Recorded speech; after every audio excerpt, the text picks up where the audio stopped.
Post-training notice. National First-Class Registered Exorcist. Extra Chapter. The Starry River Above, Part 1. Grr, when will you start a family? Why are you suddenly asking that? I saw them gossiping about you today. Don't mind that idle chatter. What's wrong? Did they make you unhappy? No, I was just thinking. If you have a lover, then you two can support each other, like how Xiaoduo and Xiangcheng are. We all live in this world, but we each have our own joys. There's no need to envy others, you won't get what they have. Besides, I feel like the way things are right now is pretty blissful. ******. The first glimpse that Chen Zhen had of his little brother was when he was 12. That day, he was busy crying, so it didn't consciously register to him that this little infant would keep him company for the rest of his life. Where's Zhen Er? Zhen Er. Even on her deathbed, their mother was still calling Chen Zhen's name. Chen Zhen's father led him into the sick room. His mother's face was ashen white, and she gripped his hand tightly, whispering a few quiet words to him. Her fingers gently loosened. "This is your little brother. Look after him, well." When she finished saying that, she shut her eyes. "Mom." Chen Zhen's voice quavered. Get out, get out." The doctors began to try and save her, while the nurse carried the swaddled Chen Lang into the nursery. Chen Zhen stood outside the sick room, at a loss for what to do. Everyone was busying themselves around him, and they had all overlooked him. Through the insulated room, he caught a glimpse of his little brother, who was currently under the heat lamp. After his mother's funeral was conducted, the same day that Chen Lang was to leave the hospital, their father had some matters to take care of, so he was out on a business trip and could not go home. With that, Chen Zhen took a leave of absence for the afternoon and took a taxi over to bring Chen Lang home. The infant's hand subconsciously twitched a little and latched onto Chen Zhen's fingertip. Chen Zhen used a lot of strength before he was able to pry his hand off. After they got home, the relative that had made room in their schedule to come and help, taught Chen Zhen how to warm up a milk bottle and how to change diapers. Chen Lang had been born deaf and blind, and he didn't know how to cry either. All he could do was make odd sounds, so Chen Zhen had to pay attention to how this weak little life looked at every moment. After giving him a bunch of instructions at once, Chen Zhen managed to remember the gist of them, and the relative left along with the nanny. Because of their parents' profession, Chen Zhen and Chen Lang couldn't casually have outsiders come and help take care of them. So with that, Chen Zhen reconstituted some infant formula and carefully fed it to Chen Lang. After Chen Lang had his fill, however, he spat it out all over Chen Zhen's head. Chen Zhen. Chen Zhen was just about to go take a bath when little Chen Lang began to shuffle around again. Chen Zhen was so busy he felt as if his head was going to explode, and he was absolutely exhausted. It wasn't until late at night that their father, Chen Rong, came back. Chen Zhen was slumped against the table, doing his homework. By the table was an infant rocker, and Chen Zhen would write for a bit before rocking it a few times. "Have you had dinner yet?" Chen Rong asked. "He's eaten," Chen Zhen said. "I was asking about you," Chen Rong clarified. It was only then that Chen Zhen remembered, and he said, "I forgot. There's food on the table. I'll watch over him, you go eat," Chen Rong said. The nanny had made food, and had even placed it on the table. Chen Zhen ate a little bit, only to then spot Chen Rong hugging his little brother, quietly humming a lullaby as he swayed gently in the living room. Little Chen Lang was slumped over their father's shoulder, his eyes shut. "He can't hear," Chen Zhen informed his father. "His ears may not be able to hear," Chen Rong replied, "but he can hear it in his heart." "Are his eyes also unable to see?" "All newborns are like this," Chen Rong said. "Don't think wild thoughts. I'll take him back for a checkup regarding his ears after a while." Chen Zhen looked at his soundly sleeping brother, and he remained silent. Chen Rong said to Chen Zhen, "Look, your brother is speaking to you."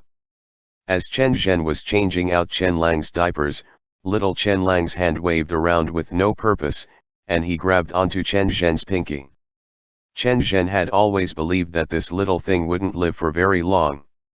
Through the initial post-birth infant screening, they had determined that he had been born deaf, and they found out later that he was also born blind. However, it was as if he had taken on his mother's powerful, tenacious will to live that she had shown before her death, because he managed to survive. Chen Rong had tried everything he could think of, but he could not cure the issues that little Chen Lang had been born with. Chen Zhen carefully passed by the living room, only to see his father pacing in the house, muttering to himself. Even if he could hear or see, that would be better, Chen Rong muttered. Otherwise, how will he interact with the outside world? Zhen air. Chen Rong heard a sound. Chen Zhen immediately stood to one side, hiding his hand behind his back. "What are you holding in your hand?" Chen Rong asked. Chen Zhen shook his head. Chen Rong said, "Show me." "What are you taking the jacket for?" Chen Rong asked. "Didi isn't feeling comfortable," Chen Zhen said. "He's been moving about and crying out, and he can't fall asleep." Chen Rong didn't say anything more. Chen Zhen took the jacket and walked away, wrapping little Chen Lang in it. Chen Lang gradually fell asleep. Late at night, in the bedroom, 12-year-old Chen Zhen hugged his mother's jacket as he lay sideways on the bed, choking down his tears. The sun still rose as usual. The winter day was cloudy, and Beijing was engulfed in a heavy snow, so everything was white. "Hey! Chen Zhen," his classmate shouted. "Let's go play billiards." "I won't be going," Chen Zhen said as he slung his bag over one shoulder. "I have to go home, I have stuff to take care of." "Come on, let's go." "I'm not going." "What have you been doing these past few days, running home as soon as school lets out?" Chen Zhen didn't say anything, instead walking out onto the sidewalk to wait for the car that would take him back. After he got home, he heard the two nannies talking quietly amongst themselves. "This child is too pitiful. It would have been better if he hadn't been born." Chen Zhen walked past the nannies, who immediately stopped talking. He tossed his school bag to the side, only to see his little brother with his mouth open, making little hoarse ah-ah sounds, like a pitiful chick that was sitting in an abandoned nest, waiting to be fed. His hands were small, his feet were small, and his mouth was also small. All of him was so very small. Chen Zhen used his fingers to feel along his brother's gums, it seemed like he had teeth. Both of Chen Lang's hands grabbed onto his older brother's index finger, and he quieted down. Late at night, Chen Zhen was deathly tired when Chen Lang began to cry out again. Chen Zhen had checked the diaper and found that there was nothing wrong, and Chen Lang had just been fed as well, so he was crying out for some unknown reason. As Chen Zhen sped through his homework, he rocked Chen Lang's rocker, but Chen Lang would not stop crying out. Those cries sounded like they had no significance about them, they were just ah, ah.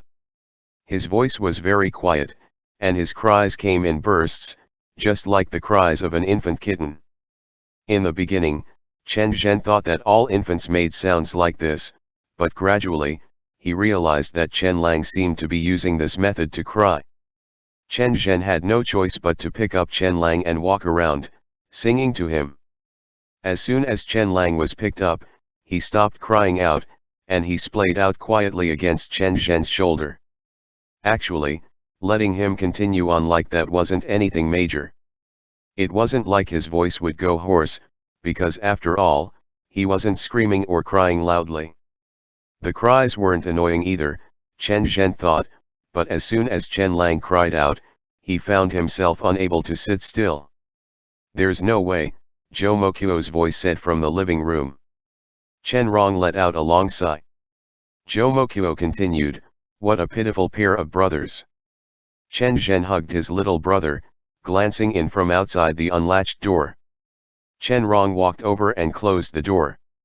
Chen Zhen glanced at his little brother, who was slumped on his shoulder. After Chen Zhen graduated middle school, he went to a high school that was somewhat far from home, but he continued to repeat his home school home life. Chen Zhen, a classmate said. Want to go to Dinghai to ice skate when school lets out? I won't be going, Chen Zhen replied. I have things to take care of, so I need to go home. Is your dad so strict about your comings and goings? The classmate asked. Chen Zhen waved his hand and said, some other day. Some other day, some other day. Everyone else was torn between laughing and crying. How many other days has it been already? Chen Zhen simply smiled and didn't respond.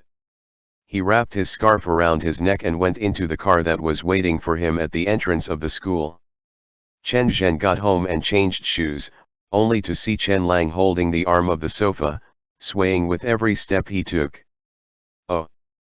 Chen Zhen said. What are you looking for? Chen Lang moved to the other side of the sofa, reaching out to grab the handset of the phone. Are you feeling better? Chen Zhen asked, going over to hand the handset to him. As soon as little Chen Lang sensed that Chen Zhen had come back, he no longer wanted the handset, instead grabbing onto Chen Zhen's finger with a grip that would not loosen no matter what. Chen Zhen hadn't even had a chance to change clothes, but he had no choice but to pick him up. Sometimes, Chen Zhen felt very dejected. His father was busy with work and wasn't at home much, so he had no choice but to look after Chen Lang on his own. Several times, he wanted to hand Chen Lang over to the nannies so that he didn't have to mind him anymore, but he often saw that the nannies were busy with work, too. Chen Lang was too small, and he had just started to learn to walk when he was 2 years old. It had been at great effort as well, but as soon as Chen Zhen took his eyes off him, Chen Lang would either break something or trip and fall. When he was doing his homework, Chen Zhen even had to carry Chen Lang on his back. After piggybacking him for a while, he would switch to hugging him, and if that didn't work, then he would set up a little table on the bed and let Chen Lang crawl by his side. As long as Chen Zhen was beside him, Chen Lang would gradually calm down. Sometimes, he could even leave Chen Zhen's side a little and find something to amuse himself with for a bit. Spring came. The year that Chen Lang turned 4, spring in Beijing had really nice weather. Straying from the norm, Chen Zhen brought some of his teammates from the school debate team home with him, in order to prepare their scripts for the debate competition. There were 2 boys and 2 girls, and Chen Zhen, as their leader, was their independent speaker and the concluding speaker. Hello. Hi, how are you? This is my little brother, Chen Zhen said. Chen Lang. Chen Lang was currently grabbing things wildly in the living room, and when Chen Zhen's teammates came in, Chen Lang sensed the vibrations on the ground, so he patted the table. He can't see or hear, Chen Zhen said to his teammates a little hesitantly. Chen Zhen didn't want to tell his classmates about his personal family matters. His father was an exorcist, which was a profession that couldn't be exposed to ordinary members of society anyway. Chen Lang had also been born with 3 missing senses, and as soon as his classmates learned of that, rumors would immediately begin to fly, and they would begin to talk. No matter whether it was sympathy or understanding, Chen Zhen didn't want to become the gossip in the mouths of those the same age as him. Let's prepare the draft first, Chen Zhen said. We'll have dinner at my place tonight. Your little brother is so cute, a teammate said. Chen Zhen replied, don't hug him. He doesn't really like being hugged by strangers, and he'll grow nervous. Sometimes he'll even attack you.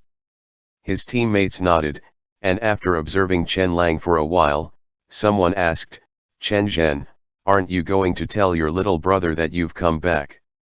Let's not mind him for now, Chen Zhen said. He was busy with so many things that he didn't have time to keep Chen Lang company. I'll deal with him later. As soon as I touch him, he would want me to pick him up. He's too clingy. Come, let's begin.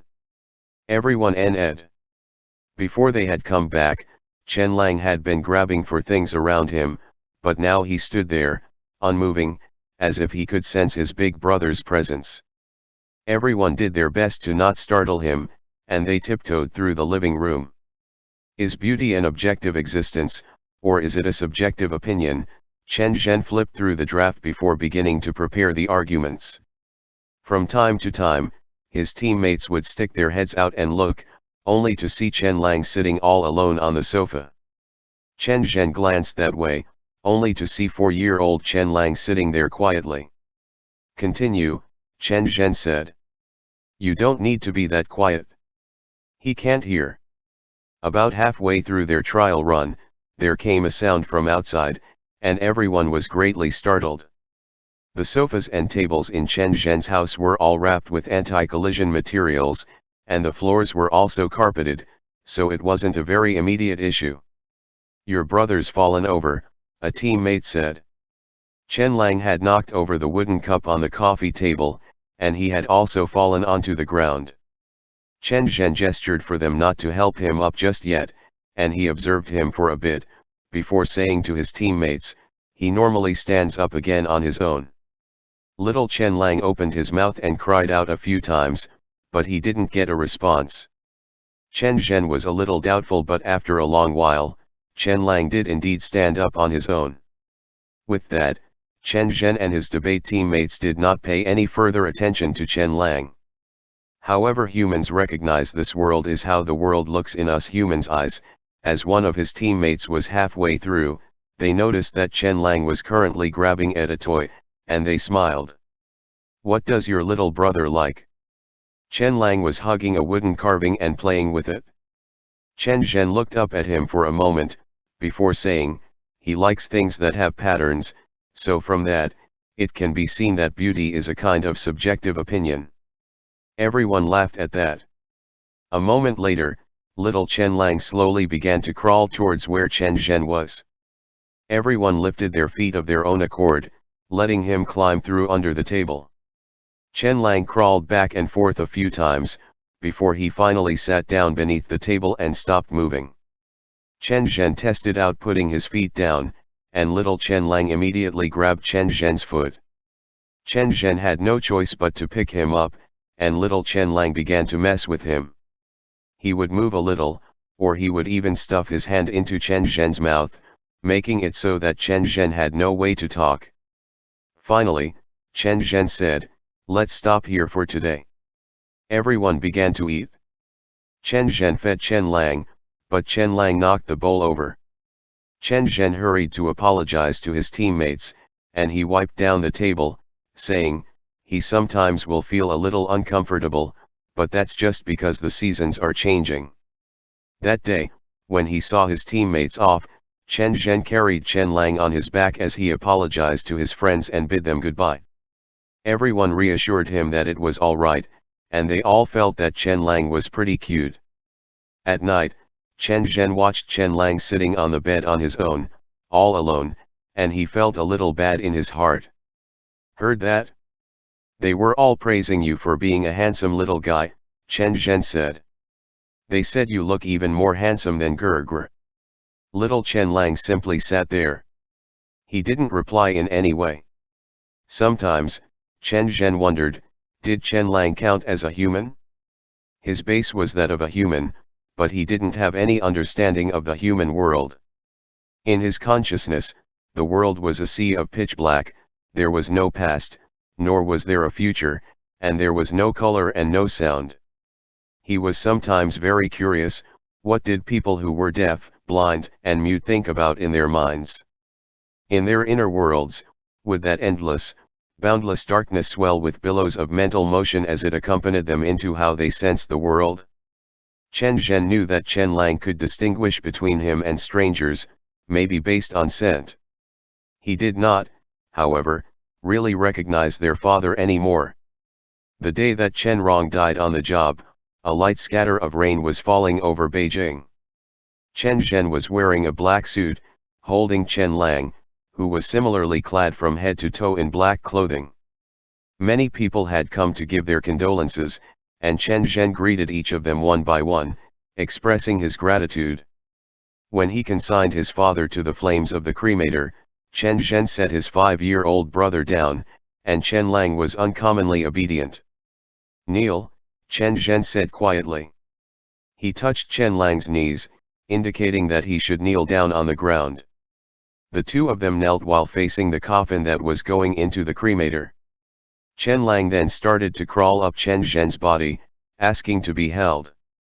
Chen Zhen's eyes were red, and several times, he had Chen Lang kneel, but Chen Lang was very uneasy. Chen Zhen set him down harshly on the ground, and with a sob in his voice, said loudly, "Kneel. Dad is dead." Chen Lang sensed it, and he was very frightened. He couldn't stop breathing rapidly, and his entire body quivered with a hesitant expression appearing on his face. "Kowtow," Chen Zhen said, holding back his sobs. "Xiao Lang, kowtow for Dad." Chen Lang knelt on the ground, not knowing what he did wrong. Chen Zhen pressed down gently on his head, making him lean forward. Chen Lang didn't dare to move, while Chen Zhen kowtowed to the side. That night, Chen Zhen held Chen Lang, pressing his face close to his hair. He couldn't stop sobbing. "Do you miss Dad?" Chen Zhen asked sadly. "You didn't know him, did you?"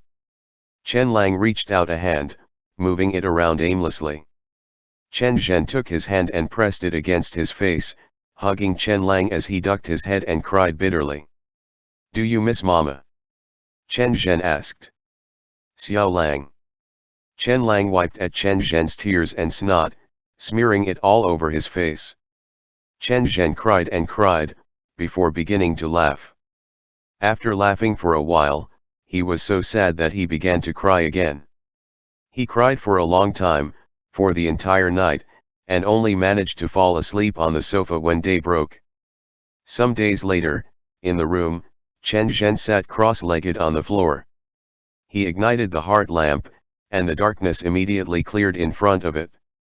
The sigil circled around Chen Zhen's body, and within the light appeared the blurry form of a soul beast. "Xiao Lang?" Chen Zhen asked. "Can you see me?" 7-year-old Chen Lang sat across from Chen Zhen, and he shifted uneasily. The light of the heart lamp illuminated the souls of the two brothers. Chen Lang's 7 Hun slowly appeared, forming 7 symbols for each of the souls. They then shifted fully into their respective chakras and began to circle in the space between them. Chen Zhen's central po transformed into a glowing mink, which carefully ventured a claw forth to touch Chen Lang's central po. At the moment that the soul beast touched Chen Lang's chakra, there was a huge hong, and a bright beam of light appeared in the two brothers' souls. Chen Zhen finally saw his little brother's inner world.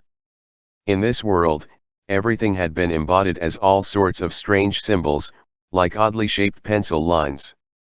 They looked like the ocean, and in the very center of the ocean, there was a huge statue that carried the sky on its shoulders. The statue looked like a grand, stalwart totem, towering over everything like a giant. All of the messy symbols circled around it, bobbing up and down, moving about in unorganized patterns. It looked like the image of a person, and it had the characteristics of a person, but it was not visually a person. It was just like the conceptualized human that appeared in contemporary art, pieced together from fragments of a picture. He was formed from lines, dots, and surfaces, standing twisted but tall in the deepest part of Chen Lang's heart. He existed as a matter of fact, directing the motion of this world of thought, supporting this starry river of primordial chaos. He glowed with light, illuminating the endlessly vast sea of impressions. End chapter. Post-training notice. National First Class Registered Exorcist. Extra chapter. The Starry River Above, Part 2. Grr. Chen Zhen held Chen Lang's hand and made a checkmark in his palm. Chen Lang gradually learned language, and at first, it was very laborious. Chen Zhen had to enter his soul for a whole day to teach him Braille, and excessive use of the heart lamp made his whole body very weak. "Xiao Lang." Later on, Chen Lang's learning speed gradually increased, from you, me, grr, to I want to drink water and expressing the 300 basic words, which took 2 years and 3 months to learn. Then, Chen Lang only spent half a year mastering all of Braille. After learning Braille, Chen Lang began to study at home, and Chen Zhen also had to finish his interrupted college studies. Chen Lang was already able to communicate with Chen Zhen, which was the happiest time of his life. Although whenever he looked at Chen Lang, he still often thought that if one day Chen Lang could hear or see, how wonderful that would be. When Chen Zhen slept, he dreamed several times that Chen Lang had regained his sight and became like an ordinary child. However, when he woke up, he still saw Chen Lang sitting quietly on the sofa, touching his braille. "Are you in a good mood today?" Chen Zhen smiled and wrote in Chen Lang's hand. Chen Lang nodded a few times and replied in braille. "Good. Try to use Chinese characters as much as possible to express yourself." Chen Zhen said, "Instead of braille, using Chinese characters will help you communicate with others." "Okay," Chen Lang replied. "I'll go heat up some soup for you and we'll have dinner," Chen Zhen expressed. Chen Lang nodded. "Don't touch it." Chen Zhen noticed Chen Lang coming in and feeling his way around the kitchen table. He immediately took the knife away and handed him a vegetable. Chen Lang felt it for a while, and Chen Zhen asked him to pick the vegetables. Then the two brothers then cooked the meal. Chen Lang's dependence on Chen Zhen had gradually decreased, so Chen Zhen was able to focus on his studies now. Occasionally, when he heard Chen Lang looking for something in the living room, he would peek his head over and smile. In those 2 years, visualizing his central Po had damaged Chen Zhen's soul. He had to minimize his use of the heart lamp, but sometimes he still used the heart lamp to look into Chen Lang's heart. In Chen Lang's heart, the deity-like statue was still there, never changing, but his spiritual world gradually showed different things. The originally chaotic and vast world of lines had gradually been transformed into Braille, mixed with a large number of Chinese characters. There were no colors, only some geometric shapes, and patterns with a hazy impression. If only my deity could see. Chen Zhen sometimes thought that people were always greedy. When they obtained something, they insatiably wanted something else, always unsatisfied. Chen Zhen would use his soul beast to enter Chen Lang's spirit and take a look every month, but on one occasion, he was rejected by Chen Lang. "What's the matter?" Chen Zhen asked in surprise. Chen Lang got up and left. Chen Zhen laughed and followed behind Chen Lang, saying, "Are you embarrassed now?" The corners of Chen Lang's mouth curved up, and he nodded. Chen Zhen leaned over to observe Chen Lang's expression, smiling and rubbing his head. During summer in Beijing, the light and shadow of the parasol trees shifted back and forth. Chen Zhen still remembered that day when he put away the twin fish jade pendant. In the living room, Zhi Ziaduo's voice seemed to be a lightning bolt in his mind. "Hey! Chen Zhen? Can you come and take a look? Can he see now?" ******. Chen Lang shook Chen Zhen, and Chen Zhen returned to his senses. The two of them were sitting outside the cinema. Chen Lang signed and said, "Can I eat that?" Chen Zhen, "Which one?" N. On March 14th, there were couples everywhere on the road. Chen Lang looked at them, and there was a girl snuggled up next to her boyfriend, eating ice cream. Chen Zhen bought one and shared it with Chen Lang. He told Chen Lang, "You can only eat a little, otherwise you will have a stomachache. Last time I ate it with Ziaduo in Macau, I didn't get a stomachache." Chen Lang replied, "That was made of yogurt." Chen Zhen said, "This is made of leather shoes, you can't eat too much." Chen Zhen pointed to his leather shoes and waved his hand at Chen Lang, indicating that it was dangerous and toxic. Chen Lang ate a little, and Chen Zhen finished most of the leather shoes. Chen Lang then asked, "What is White Day?" "It's a fraudulent holiday made to swindle your money, just like Xian Hezi." Chen Zhen replied. This movie ticket was given to me by Xian Hezi. What? Chen Zhen had an incredulous expression on his face, as if he had heard a miracle. Chen Lang ate frozen yogurt and explained, he had 2 movie tickets for seats right next to each other and asked if I wanted to buy one.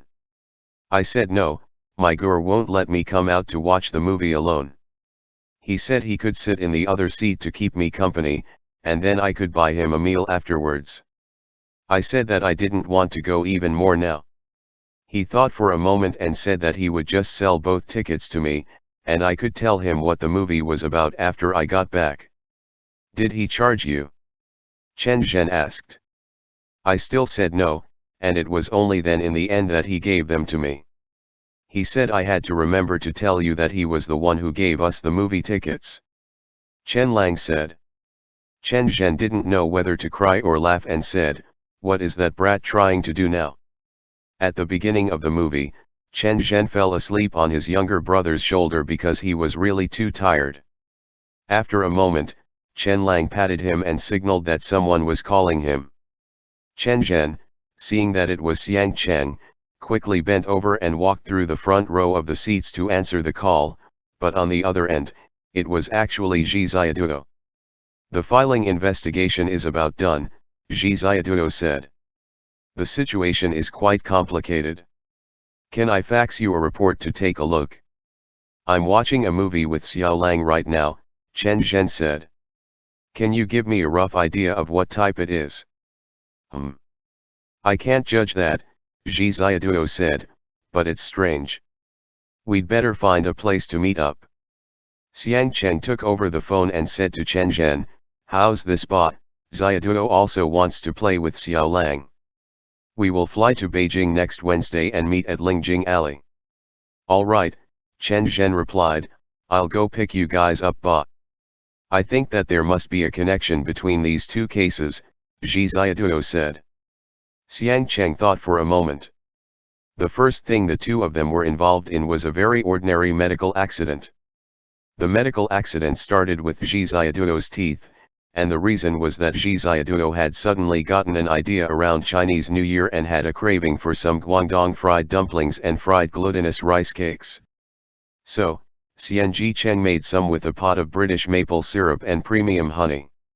Zhi Xiaoduo ate half a bowl, while Lang Dog ate half a bowl. Due to eating too much fried food, Zhi Xiaoduo's wisdom teeth that had half grown out were now inflamed, which hurt like crazy. Although Xiang Cheng was the omnipotent great king boss snake, he could not extract Zhi Xiaoduo's teeth.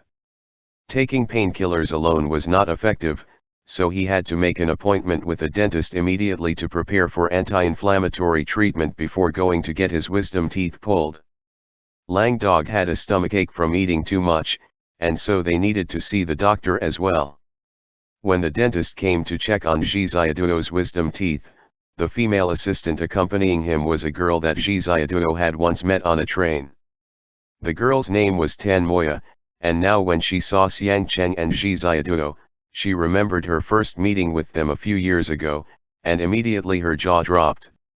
Tan Moya had studied at the Guangzhou University of Traditional Chinese Medicine, but because she didn't want to get married too far from home, she had broken up with the boy on the train that they had seen her with last time. Zhi Xiaoduo hemmed and hawed a bit and made an appointment to go to the dentist for his wisdom teeth to be pulled after the inflammation went down. He left a phone number, but 2 days later, Tan Moya called to find Xiang Cheng.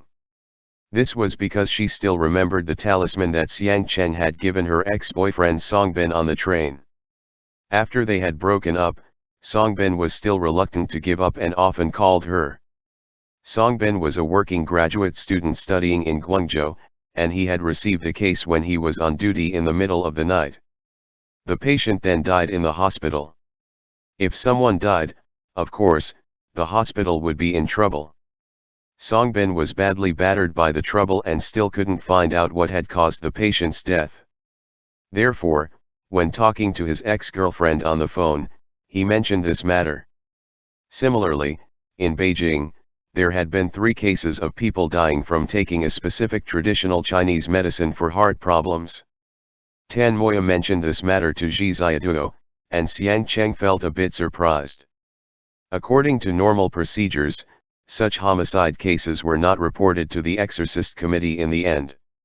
There might not have been anything odd about that at all, because the person taking this medicine had their own heart problems to begin with, so it might not be caused by the drugs. Even if it was caused by the medicine, it was impossible to distinguish whether this was a situation where certain special heart conditions combined with Liuhezuxin pill can lead to dying. Zhi Xiaoduo originally intended to organize the case and report it internally to Beijing for other exorcists to investigate, since the exorcists in Beijing were close to the sites of the incidents.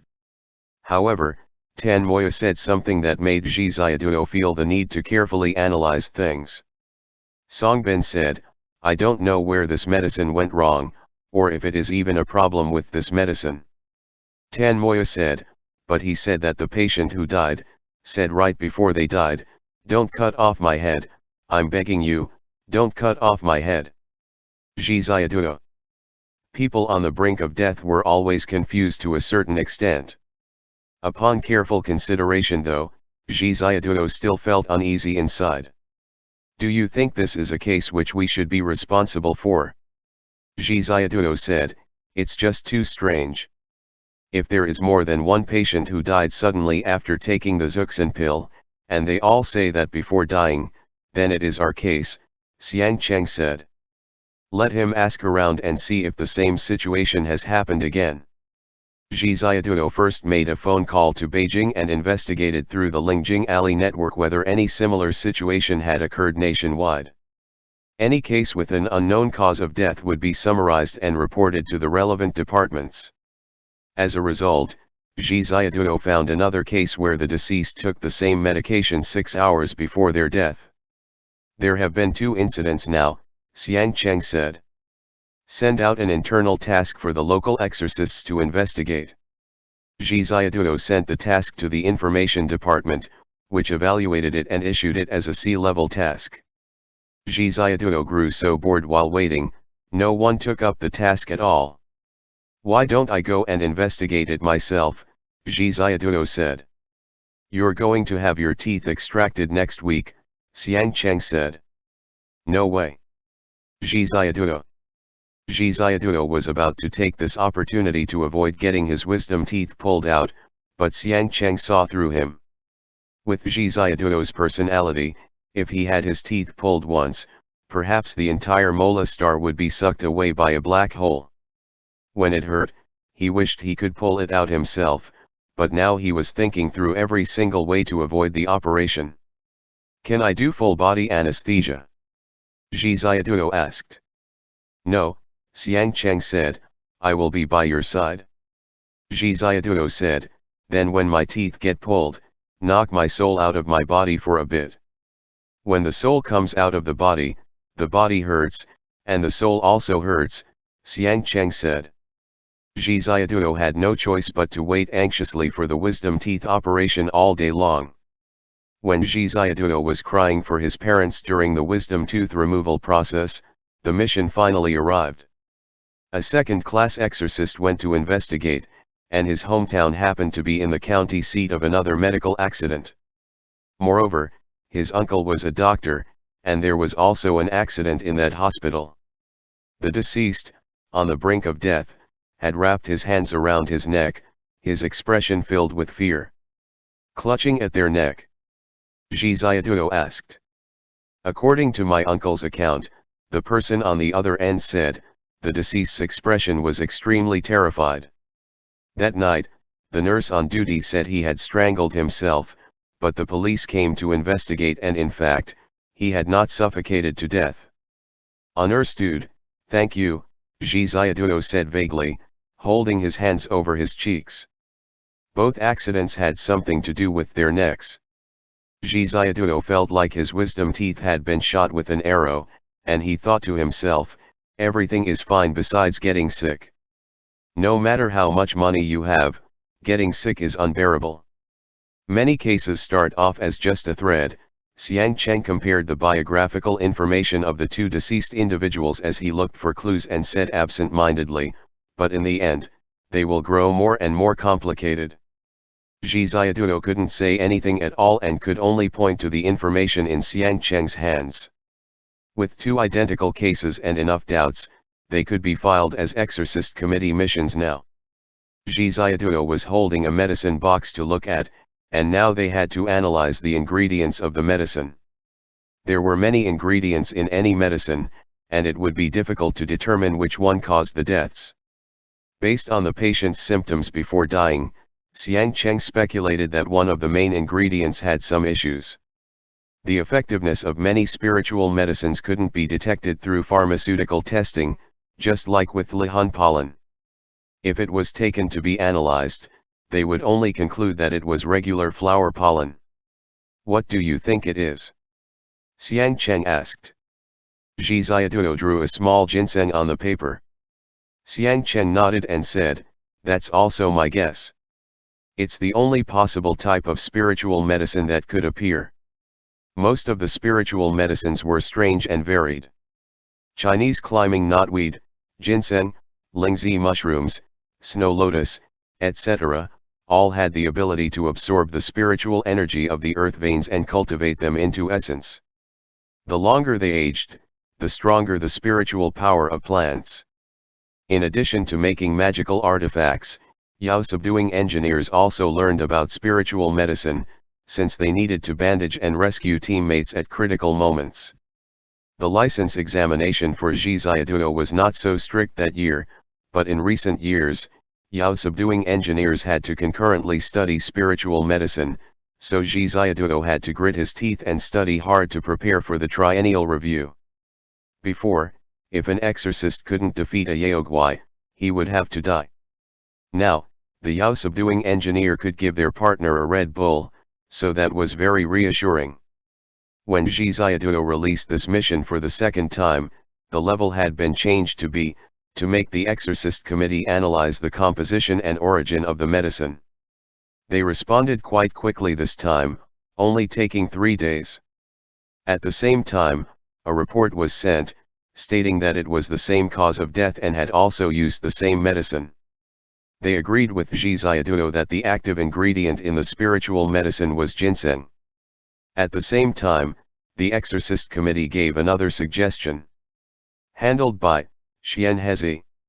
Ginseng is a spiritual medicine that can easily come to life. It is recommended to merge it with another A-level task for investigation. Attached are investigation reports about gathering ginseng. Zhi Ziaduo. This was last year's mission, Zhi Ziaduo said. Xian Hezi could actually still find it? It seems that besides persistently asking for money, he still has some skills. Xiang Cheng glanced at it and said, "Apply for a merger but, the situation seems very complicated." Zhi Ziaduo said, "Confirming the merging of missions still requires a last step, because we don't know where this kind of ginseng comes from." Yao removal task. Object, unknown. Name, unknown. Hazard level, S. Gender, unknown. Appearing in, Greater Khingan Mountains.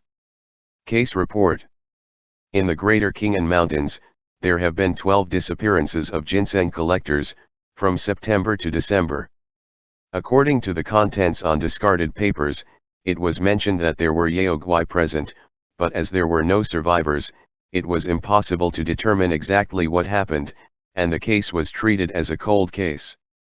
In January, the Liohezuxin pill, a special drug for treating heart diseases, was found on the market. 6 accidents occurred while taking it, resulting in the death of the users. After testing by the medical bureau, no fatal ingredients were found in the drug's efficacy. It's still not at the level where the special action team can take action, Xiang Cheng said. In theory, it should reach SS before that can happen. N. Zhi Ziaduo said, "Actually, Xiao Lang also asked me to help with something a while ago. My teeth have healed, so I think we can go and check out the situation." Xiang Cheng thought for a moment, nodded, and said, "Give Chen Zhen a call ba, and we'll go to Beijing next week." Zhi Ziaduo couldn't wait to start setting up plans with Chen Lang. The two of them had a bunch of amusements and various plans, including how to play after arriving in Beijing and all kinds of itineraries. Last time Chen Lang came over, he had a hasty meal because Chen Zhen was really busy and had gone straight back. This time, Chen Zhen was planning on taking his annual leave, so he could prepare a bit for everyone to have fun together. Zhi Ziaduo originally wanted to call Fengli and Kita over to create some opportunities for the two of them, but the reconstruction of the sacred land could not be left unattended. When it was time to set off, Zhi Ziaduo and Lang Dog bid farewell, and Lang Dog pitifully saw Zhi Ziaduo off. "Are you really not going?" Zhi Ziaduo asked. Lang Dog shook his head. Zhi Ziaduo kept thinking that Lang Dog was acting a bit strange. Why wasn't he going with them? "Have you fallen for anyone?" Zhi Ziaduo then asked. Lang Dog shook his head again and replied, "No, Daddy, you should go see Mommy Ba." Xiang Cheng was already about to board the car, but when he heard himself being called that again, he couldn't bear it anymore and walked back. Zhi Ziaduo quickly said, "Get in the car, Ba. What are you arguing with your pet about?" Lang Dog immediately ran away. "I suspect Lang Dog is in love," Zhi Ziaduo said on the plane. "Because it's the season for it?" Xiang Cheng replied. "Maybe a bit," Zhi Ziaduo said. "Last time I walked by a pet store, he stared inside for a really long time." "Which one did he like?" Xiang Cheng asked. "Ask Huang Shan to buy all the dogs in the store." "I asked him if he needed one, and he adamantly refused." Zhi Ziaduo said, "It seemed like a silver fox." Zhi Ziaduo sent a text message to Kita, informing him that he had gone to Beijing. Kita was still in Chongqing, serving as a field worker for the Exorcist Committee and supervising the reconstruction of the sacred land. When they arrived in Beijing, Chen Lang was already waiting for them at the airport. Seeing Zhi Ziaduo coming, he flew towards him and jumped onto Zhi Ziaduo's back. Zhi Ziaduo staggered a few steps with Chen Lang on his back, then the two of them laughed loudly together, signed at each other, and linked their hands together as they went off to buy drinks. The weather in Beijing today is very good, with clear skies for thousands of miles. Chen Zhen drove and said, "The PM 2.5 is less than 300. Thank you guys for bringing in some good weather. How's the sacred land?" "Almost done," Xiang Cheng said. "We're just waiting for the unveiling of the monument and the ribbon cutting, and then we'll issue the pilgrimage order. You guys can also relax then."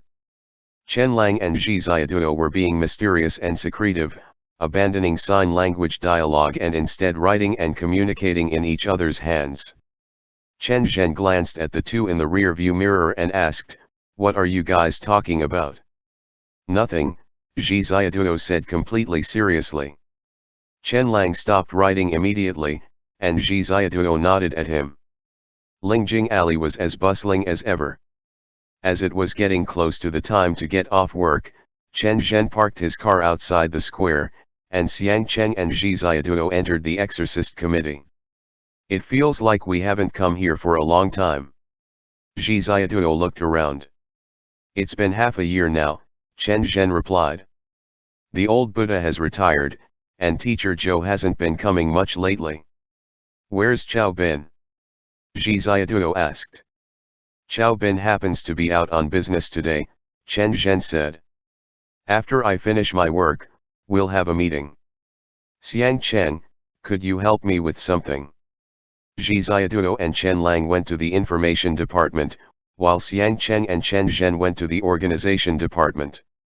The Exorcist Committee had switched out a lot of people, so many of them were unfamiliar, but everyone knew Zhi Ziaduo and nodded at him. Zhi Ziaduo was a bit scared by the enthusiasm, but he greeted each one with a smile.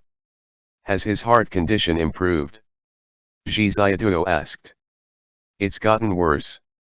As Chen Lang reviewed the materials, he explained to Zhi Ziaduo, "My father burned away all his life force to light the heart lamp, which is why he finally couldn't keep going." Zhi Ziaduo said, "Don't worry, I already have a general direction to work towards." Chen Zhen had transformed his own central Po into a spiritual sable, and long-term use of the heart lamp would gradually weaken his soul's power, which was Chen Lang's biggest concern. After Chen Lang regained his sight, he initially did not realize Chen Zhen's physical problems. Zhi Xiaoduo also never dared to mention it to him, in order to avoid Chen Lang knowing the cause and make him worry. But somehow, Chen Lang had gradually learned of it, and he also knew that Chen Zhen's physical weakness was not entirely due to the heart lamp. The main problem was still the excessive use of his central Po. To repair the central Po required great power. Zhi Xiaoduo still remembered the soul separation technique taught to him by Zheng Qin. He made slight modifications to the array, changing Han separation to Po separation, and then changing it to Xiaoduo and Chen Lang's Dan.Atom Great Array, abbreviated as the Soul Separation Array 2.0. This array could separate out Chen Zhen's central Po soul and wash it into pure energy. Including the sable, Chen Zhen's own central Po would be reset to zero like a universal washing machine, and finally be restored to Chen Zhen's 7 Po, which could slightly restore Chen Zhen's body. When Chen Lang heard this idea, his face was filled with an expression of "would this work?" But after the two started studying, they found that it could indeed be implemented, and Chen Lang had to marvel at Zhi Xiaoduo's bravery. Then Chen Lang proposed a more ambitious idea: since it was feasible to wash one's soul, one could also put someone else's soul into it, convert it into pure energy, and then add it to Chen Zhen's. Zhi Xiaoduo immediately stopped Chen Lang's attempt to distribute his central Po to Chen Zhen. He told him that he didn't have to bother with that, because they could simply find a magical artifact made with the central Po. "The only thing I'm afraid of right now," Chen Lang said, "is that his body might not be able to support the processes of the array." "You can use powerful tonics," Zhi Xiaoduo said. "The case being investigated right now reminds me that ginseng can strengthen the heart and body, including the spleen meridian, lung meridian, and heart meridian. When the time comes, use ginseng combined with spiritual energy to stabilize his heart."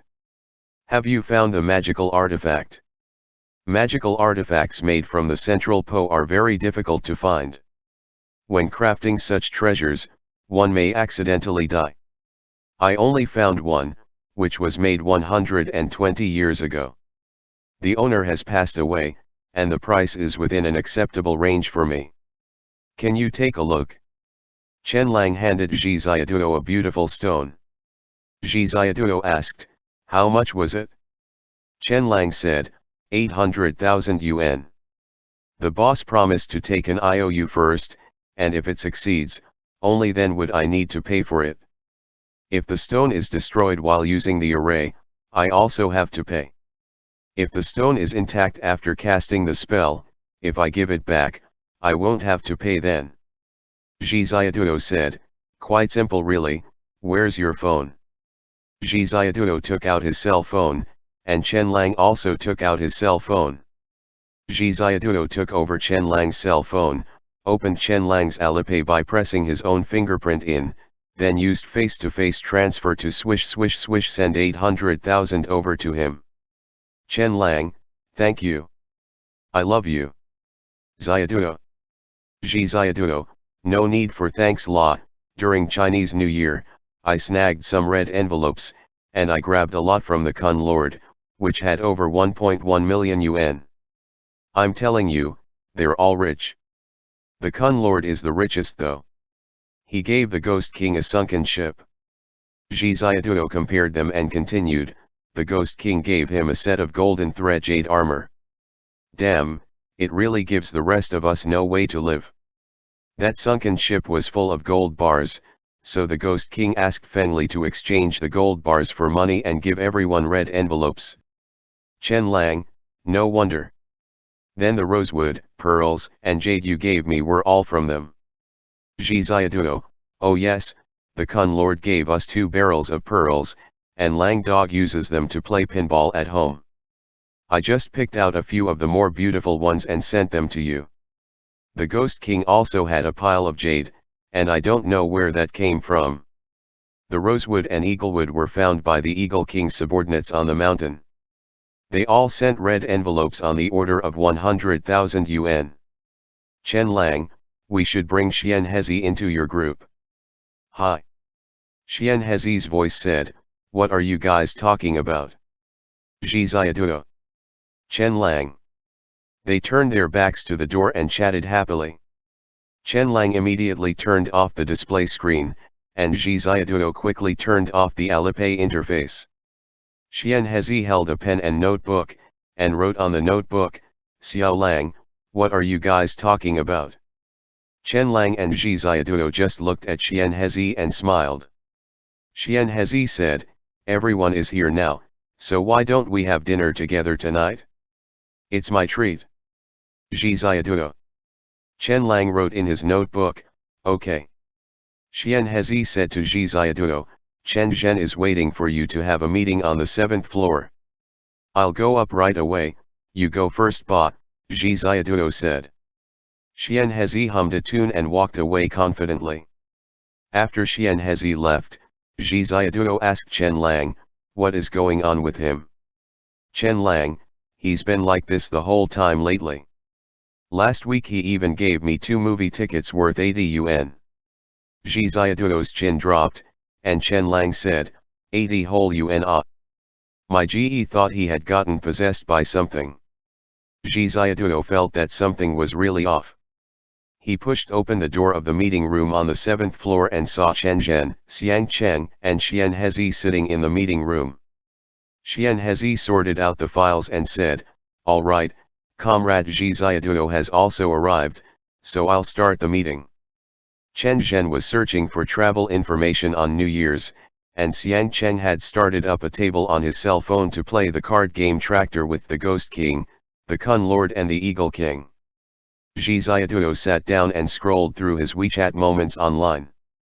Zhou Wanyuan had finally got her Hermes bag and no longer needed to use Chen Zhen's recording of, buy you a bag, buy you a bag, buy you a bag, buy you a bag bag, as a ringtone anymore. She was filming from several different angles and taking selfies. Chi Wei's moments showed him drinking tea, and pictures of him eating dim sum at House of Jasmine, and the restaurant's signature giant Napoleon fruitcake. It had definitely been photoshopped and run through some MyTook filters. The immortal Jiao's moments showed the same table, and the dim sum from another angle was extremely beautiful. Kita's moments had strange trees, strange stones, various ha-ha-ha-s, and branches that he had twisted into some shapes. Feng Li's moments were all about the sacred land renovations. Today, they had started installing toilets and tiling, and the decorations were so troublesome. Chao Bin's moments showed the soulful chicken soup of sharing the 21 rules at work for a good boss and love will definitely come. Chen Zhen's moments showed 100 places you have to visit in your life and seasonally seasoned soup cooked for a long time. Xiang Cheng's moments showed you should marry such a wife ba, tourist photos of Beijing, and came with my wife to have fun in Beijing. Zhi Ziaduo liked everything one by one. Everyone has responded very quickly to this mission this time, Xian Hezi said sincerely. They have sounded the alarm for the organization, and this is a mission that cannot be ignored and is very important. Chen Zhen, N. Xiang Cheng, Wu. Zhi Ziaduo, oh. Xian Hezi took a sip of tea and said, regarding the importance of the task, I will briefly discuss 3 points. Zhi Ziaduo, okay. Xiang Cheng, Wu. Chen Zhen, go ahead.